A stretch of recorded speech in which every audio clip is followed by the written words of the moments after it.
दोस्तों, स्वागत है हमारे जियोपॉलिटिक्स के इस चैनल जारांश डेली में। दोस्तों, अभी अभी एक ऐसी खबर निकल कर आई है जिससे अमेरिका, चीन और रूस जैसे ताकतवर देशों में हड़कंप मच गया है। और हड़कंप मचे ही क्यों ना, क्योंकि भारत ने उनके गढ़ में सेंध जो मार दी है। दोस्तों, भारत इस समय मेक इन इंडिया और आत्मनिर्भरता की दिशा में लगातार छाप छोड़ रहा है। तभी तो भारतीय हथियारों की मांग अब कई देशों में होने लगी है। यही नहीं दोस्तों, दुनिया की टॉप 100 हथियार बनाने वाली कंपनियों में 3 भारतीय कंपनियां भी शामिल हैं। कभी अमेरिका और चीनी कंपनियों के वर्चस्व वाले इस सेक्टर में भारत की 3 कंपनियों ने धमाकेदार एंट्री ली है। एक रिपोर्ट सामने आई है कि भारत की 3 कंपनियां HAL, और MDL का वैश्विक हथियार बिक्री में अहम योगदान है। दोस्तों, भारतीय हथियारों की डिमांड दुनिया के कई देशों में दिन प्रतिदिन बढ़ती जा रही है। इन हथियारों को खरीदने वाले देश लैटिन अमेरिका, मध्य पूर्व, अफ्रीका और एशिया से हैं।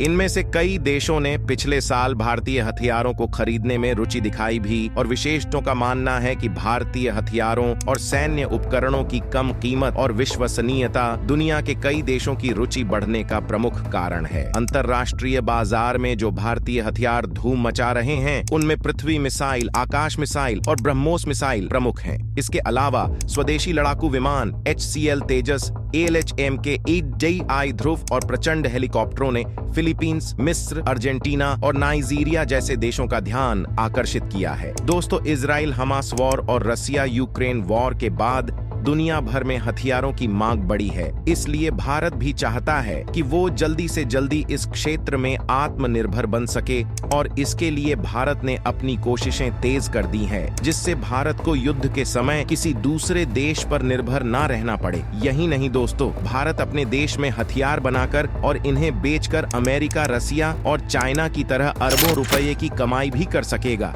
दोस्तों, Pinaka multi barrel rocket launcher और इसके अलावा और हथियार है जिसे अंतरराष्ट्रीय हथियार बाजार में खरीदार मिल गए हैं। इससे पहले भारतीय रक्षा मंत्रालय ने सैन्य हार्डवेयर के नामों का खुलासा किया था, जिसमें कहा गया था कि भारत ने पिछले साल 85 देशों को हथियारों के उपकरण निर्यात किए थे। निर्यात किए जाने वाले प्रमुख प्लेटफॉर्मों में डोर्नियर 228-155 मिमी advanced towed artillery gun, BrahMos missile, Akash missile system, radar simulator, mine protected बख्तरबंद वाहन, पिनाका रॉकेट और लॉन्चर गोला बारूद, thermal imagers, body armour system शामिल हैं। भारत ने 2024 में 20,000 करोड़ रुपए मूल्य की सैन्य वस्तुओं के निर्यात का महत्वाकांक्षी लक्ष्य रखा है। भारत के रक्षा सचिव गिरिधर अरमाने ने कहा कि अगर सब कुछ ठीक रहा तो हम इस साल 20,000 करोड़ रुपए का निर्धारित लक्ष्य हासिल कर लेंगे। जैसा कि आप समझते हैं कि हम संघर्ष वाले क्षेत्रों में किसी भी देश को हथियार निर्यात नहीं करते हैं, इसलिए अब तक 20,000 करोड़ एक उचित लक्ष्य लगता है। अगर यह हासिल हुआ तो यह पिछले वित्तीय वर्ष की तुलना में भारत के रक्षा उत्पादों के निर्यात में काफी उछाल होगा। दोस्तों, देश के रक्षा मंत्रालय के अनुसार